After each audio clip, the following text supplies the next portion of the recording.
I grew up in Tennessee and went to the University of Tennessee, Eric, and when I got out of there, I was, I did a little consulting work. That's just what you do, you know, when you got a new degree, is you start consulting. Anyway, pretty soon got a job with the Angus Journal, and my territory was Maryland through Florida. We've been friends. I mean, Bob and I go way back. What struck me by Bob was he was so gregarious, and he liked to meet people, and he did well at that. And one thing I remember about him back when all my kids were little, he I don't know where he got them, but he had a trunk full of socks. We had an Angus breeder in Chattanooga, Tennessee, who was in the hosiery business.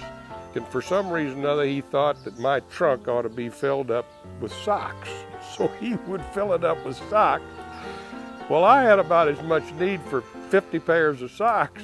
So when I would go see Gordy and folks that had a lot of kids, I'd open the trunk and just give them all these socks. So I got to be known as the sock man.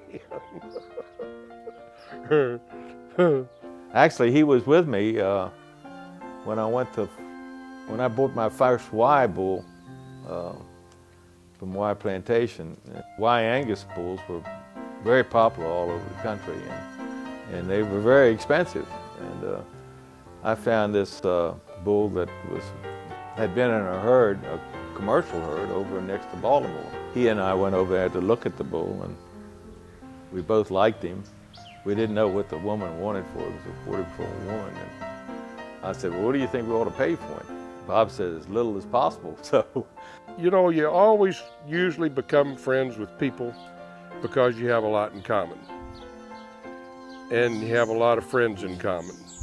Friendships are because people are usually think alike, they act alike, and of course the cattle.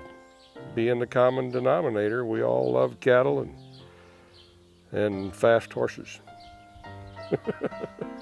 Gordy, he'd be a true gentleman.